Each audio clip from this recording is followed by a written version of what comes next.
ലോകത്തിലെ ഏറ്റവും അധപതിച്ച പ്രധാനമന്ത്രി ആരെന്ന് ചോദിച്ചാൽ അതിന് ഒരൊറ്റ ഉത്തരമേ ഉള്ളൂ. അത് ഇസ്രയേൽ തലവൻ നെതന്യാഹു ആയിരിക്കും. സ്വന്തം അധികാരക്കൊതിക്കായി ജനങ്ങളെ പിച്ച കൊടുക്കുന്ന ഒരു ഭരണാധികാരി, ക്രൂരനായ ഭരണാധികാരി എന്ന് പറഞ്ഞാലും തെറ്റില്ല. ഗാസയിലെ മനുഷ്യക്കുരുതിയും പാലസ്തീനെതിരെയുള്ള ഉപരോധവും എല്ലാം ചേർന്ന അന്താരാഷ്ട്ര സമൂഹത്തിന് മുന്നിൽ വലിയ വെല്ലുവിളികളാണ് ഇസ്രയേൽ നടത്തിവരുന്നത്. ഇതിനെതിരെ ലോകരാജ്യങ്ങൾ ഒറ്റക്കെട്ടായി ഇസ്രയേലിനെ എതിർക്കുന്നുണ്ട്. എന്നാൽ അമേരിക്ക ഒപ്പം നിൽക്കുന്നു എന്ന അഹന്തയിൽ വീണ്ടും മനുഷ്യക്കുരുതിയിലൂടെ കടന്നു പോവുകയാണ് ഇസ്രയേൽ. എന്നാൽ ഇതിന് പിന്നാലെ അന്താരാഷ്ട്ര ക്രിമിനൽ കോടതി ചുമത്തിയ അറസ്റ്റ് വാറന്റിൽ ലോകത്തിന് മുന്നിൽ നാണം കെടുകയാണ് ഇസ്രയേൽ പ്രധാനമന്ത്രി ബെഞ്ചമിൻ നെതന്യാഹു.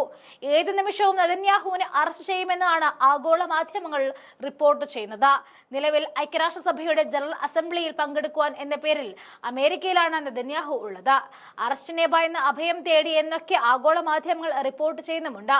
അറസ്റ്റ് ഭീതിയിൽ യൂറോപ്യൻ വ്യോമപാത കയറാതെയാണ് ഇസ്രായേൽ പ്രധാനമന്ത്രി ബെഞ്ചമിൻ നെതന്യാഹു യാത്ര ചെയ്തിരിക്കുന്നത്. അതും ശ്രദ്ധേയമാണ്. ഐക്യരാഷ്ട്രസഭയുടെ ജനറൽ അസംബ്ലിയിൽ പങ്കെടുക്കാനായി അമേരിക്കയിലേക്കുള്ള യാത്രയിൽ നെതന്യാഹുവിന്റെ ഔദ്യോഗിക ജെറ്റായ വിങ്സ് ഓഫ് സിയോൺ പതിവ് പാതയിൽ നിന്നും മാറിയാണ് സഞ്ചരിച്ചത്. അന്താരാഷ്ട്ര ക്രിമിനൽ കോടതി ചുമത്തിയ അറസ്റ്റ് വാറന്റുകളിൽ നിന്നും രക്ഷപ്പെടുന്നതിന് വേണ്ടിയാണ് നെതന്യാഹു അമേരിക്കയിലേക്ക് വളഞ്ഞ വഴി സ്വീകരിച്ചത് എന്നും വ്യക്തമായിരിക്കുന്നു. 2024 നവംബറിലാണ് യുദ്ധവിമാനങ്ങൾ ലംഘിച്ചതിന്റെ പേരിൽ അന്താരാഷ്ട്ര ക്രിമിനൽ കോടതി നെതന്യാഹുവിനും മുൻ പ്രതിരോധ മന്ത്രി യോങ് ഗാലന്റിനും അറസ്റ്റ് വാറന്റുകൾ പുറപ്പെടുവിച്ചത്. പിന്നാലെ യൂറോപ്യൻ രാജ്യങ്ങൾ ഇസ്രായേൽ ഭരണാധികാരി തങ്ങളുടെ പ്രദേശത്ത് പ്രവേശിച്ചാൽ കസ്റ്റഡിയിലെടുക്കുമെന്ന് പരസ്യമായി പ്രഖ്യാപിച്ചതാണ്. അയർലൻഡും നെതന്യാഹുവിനെ അറസ്റ്റ് ചെയ്യുമെന്ന നിലപാട് എടുത്തതാണ്.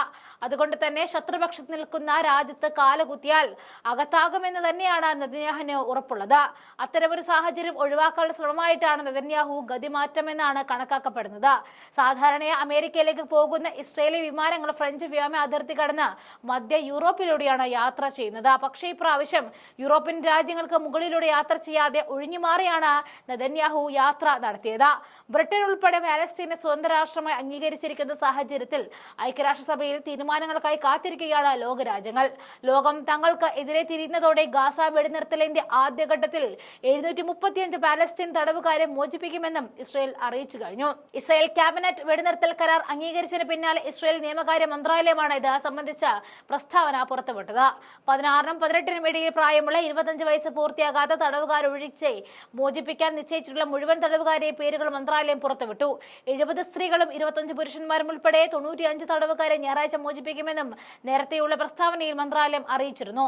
3 ഘട്ടങ്ങൾ ഉൾപ്പെടുന്ന കരാർ ഞായറാഴ്ച മുതൽ പ്രാബല്യത്തിൽ വരുമെന്നാണ് പ്രതീക്ഷിക്കുന്നത്. ആദ്യഘട്ടം 6 ആഴ്ച നീണ്ടു നിൽക്കുമെന്നും റിപ്പോർട്ട്. ഈ സമയത്ത് ഗാസയിലെ തടവിൽ കഴിയുന്ന 33 ഇസ്രയേൽ ബന്ദികളെ ഹമാസ് മോചിപ്പിക്കുവാനും ധാരണ ആയിട്ടുണ്ട്.